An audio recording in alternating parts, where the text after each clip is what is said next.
June 10th, 1912. A.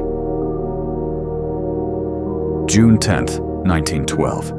A Monday morning in Villisca, Iowa. A town of 2,000 people. A town where nobody locked their doors. The Moore family did not come down for breakfast.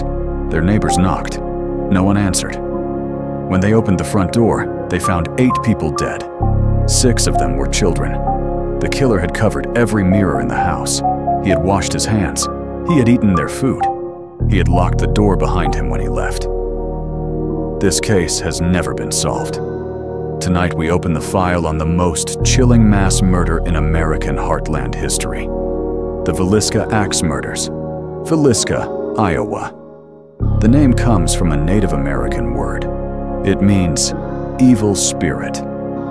Whether the town's founders knew that when they chose it, no one can say. In 1912, Villisca was exactly the kind of town you picture when you picture small-town America. 2,000 people, a main street, a post office, 3 churches. Children played outside until dark. Nobody locked their doors. The Moore family had lived there for years. Josiah Moore was 39 years old, a well-liked businessman. He had a wife, Sarah. They had 4 children: Herman, 11, Mary Catherine, 10, Arthur, 7, Paul, 5. On the evening of Sunday, June 9th, the Moores attended a children's event at the Presbyterian Church. It was an ordinary Sunday. It was the last night all of them were alive. The children's program at the church ended around 9:30 that evening. 2 sisters, Ina and Lena Stillinger, had been at the program with the Moore children. They were 8 and 11 years old. Their friend Mary Catherine asked if they could stay the night. Josiah Moore called the Stillinger family and asked for permission. Permission was granted. The 2 girls walked home with the Moores. They were given the downstairs guest room. It was the last decision anyone made that night. By midnight, someone had entered the house. By 5 in the morning, all 8 people inside were dead. The killer used an axe, not a hatchet, a full-sized axe that belonged to Josiah Moore himself. It was kept in the Moore family barn. At some point that night, the killer walked to the barn, retrieved the axe, and carried it back into the house. He began in the master bedroom. He killed Josiah first, then Sarah. He struck each of them between 20 and 30 times with the blunt end of the blade. The force of the blows was so severe that Josiah Moore's eyes were destroyed by the impacts. Investigators would later say the killer had not struck in anger. The blows were methodical, controlled, repeated long after death. This was not rage. This was ritual. Then he went upstairs, to the children. Herman, Mary Catherine, Arthur, Paul. Each was killed in their bed. Each received between 20 and 30 blows. Each was covered with their own bedclothes after the attack. Their faces were hidden. Then the killer walked back downstairs, to the guest room where the 2 Stillinger sisters were sleeping. Ina, 8 years old, Lena, 11. They had been invited to spend the night at the last minute. The killer killed them the same way. 8 people. The same axe. The same number of blows. The same covering of the face. All in the same house on the same night. Not a single one had woken up. Not a single one had screamed loud enough for the neighbors to hear. The town of Villisca slept through all of it. What the killer did after the murders is what has haunted investigators for over a century. He did not run. He did not panic. He moved through the house methodically. He searched the dresser drawers and took out pieces of clothing. He used them to cover every mirror in the house, every single one, in every room. In 1912, covering mirrors was a mourning ritual, a Jewish tradition, some said, a sign of respect for the dead. The killer was performing a funeral for the people he had just killed. He covered the glass panels in the front door. He covered the windows. He covered the faces of the 8 bodies under their bedclothes. And then he went to the kitchen. In the kitchen, investigators found a 4-pound slab of bacon sitting on the floor beside the axe. A plate of food had been prepared, partially eaten. A pan of water was found in the kitchen. The killer had washed his hands. He had taken a key from inside the house. He had walked to the front door. He had locked it behind him from the outside. And he had walked away. Into the summer morning, into the fields, into the heartland of America. He was never caught. The 8 people he had left behind would not be found for hours. By 8 in the morning, a neighbor named Mary Peckham noticed that the Moore family had not come out to do their chores. The chickens had not been fed. The doors were closed. She knocked. No answer. She called for Josiah. Nothing. She went to find Ross Moore, Josiah's brother. Ross had a spare key. He opened the front door. He walked inside. He found them. Within an hour, the entire town of Villisca knew. Ross Moore ran for help. Within an hour, the entire town of Villisca had descended on the house. 1,000 people walked through the crime scene before the state investigators arrived. They touched the axe. They moved through the rooms. A man named Henry Lee was photographed sitting on the bed where 2 of the children had been killed. He was smiling. By the time Detective James Newton Wilkerson arrived from Kansas City, the evidence had been contaminated beyond any hope of recovery. Fingerprints, footprints, fiber evidence, all of it trampled and smudged by the citizens of Villisca. This single failure would ensure the case was never solved. Just as it had at Hinterkaifeck, 12 years later, on the other side of the world. Investigators began by asking a simple question. Who was in Villisca on the night of June 9th? The town was small, 2,000 people. But Villisca sat on a major rail line. Trains passed through every day. Strangers came and went. On the night of the murders, several people had been seen in town who were not local. A traveling salesman, a man in a dark coat, seen near the Moore house, and one other person, a small, excitable man with pale blue eyes, an English-born traveling minister who had attended the very same church event as the Moore family that night. His name was Reverend George Kelly. Reverend George Kelly was born in England. He had suffered a mental breakdown as a young man. He was 5 feet tall and weighed 115 pounds. Nervous, excitable. He traveled from town to town, preaching. He had a history of asking young women and girls to pose for him in ways that were not appropriate for a minister.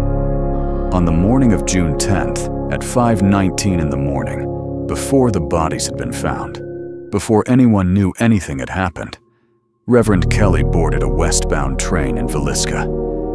He allegedly told the passengers around him that there were 8 dead souls back in the town, butchered in their beds while they slept. He knew, hours before anyone else did. Over the next 5 years, Reverend Kelly could not stop thinking about Villisca. He wrote letters, dozens of them, to the police, to the investigators, to the families of the victims. He asked questions about the crime, detailed questions, questions that only someone who had been inside that house would think to ask. In 1917, a private investigator asked Kelly if he had any information about the murders. Kelly wrote back describing the sounds he said he had heard that night. He described details of the crime scene that had never been published. He was arrested. After an all-night interrogation, he signed a confession. God, he said, had told him to suffer the children to come unto him. He recanted the next morning. George Kelly was tried twice for the murders. The first trial ended in a hung jury. The second trial ended in acquittal. The jury did not believe the confession had been given freely. Kelly walked out of the courthouse a free man. He died in 1930. The Villisca murders remained on his record as a shadow. Not proven, not disproven, just a shadow. But Kelly was not the only name. There was another man, a more powerful man, a man who had reasons. Frank F. Jones was one of the most powerful men in Iowa, a state senator, a successful businessman. Josiah Moore had worked for Jones for years. Then Moore left. He took clients with him. He took a lucrative John Deere dealership away from Jones. In a small town in Iowa in 1912, this was not just a business dispute. This was war. Jones was furious. He had made threats. People had heard them. When the bodies were found, the town of Villisca did not first think of a traveling minister. They thought of Frank Jones. Jones said he was in Illinois on the night of the murders. Payroll records supported his alibi. He was never charged, but the damage to his reputation was total. He never recovered his standing in Iowa. The shadow of Villisca followed him until he died. Detective Wilkerson had a theory. He believed Jones had hired someone to do the killing. The man he suspected was William Mansfield, known as Blackie. Mansfield was a drifter with a violent history. 4 days before the Villisca murders, in Paola, Kansas, 5 members of another family had been killed with an axe. The same method, the same covering of the faces, the same ritual behavior at the scene. Blackie Mansfield had been in the area at the time of both murders. He had also, within that same year, been suspected in the axe murders of his own wife, his infant child, and his in-laws. Wilkerson was convinced. He began building a case. Then he ran into a problem. Mansfield had an alibi for Villisca, a solid one. The case collapsed, and Blackie Mansfield spent the rest of his life as a suspect for multiple axe murders, charged with none of them. Blackie Mansfield leads to the most disturbing possibility in the Villisca case, the possibility that the killer was not local, that he had no connection to the Moore family at all, that he was simply a man who traveled, who killed families with axes, who covered the mirrors and the faces, and then locked the door and moved on to the next town. In the years surrounding 1912, a series of similar axe murders took place across the American Midwest and South. 11 known incidents, 49 victims, the same blunt instrument, the same covered faces, the same ritualistic stillness at the scene. Criminologists today believe a single itinerant killer may have been responsible for all of them. If that is true, the Moore family and the Stillinger sisters were not chosen. They were simply home. The Moore house still stands. It is still at the same address on East 2nd Street in Villisca, Iowa. You can rent it for the night. People do. Paranormal investigators have filmed there. In 2014, a man named Robert Lorson rented the house for a paranormal investigation. In the middle of the night, he stabbed himself repeatedly with a pocket knife. He survived. He later said he had no memory of doing it. He was found not guilty by reason of insanity. The house still rents. People still go. It is now a museum during the day. At night, the rooms where the Moore family slept are empty. The mirrors have long since been uncovered. There is one detail of the Villisca case that investigators have never been able to explain fully.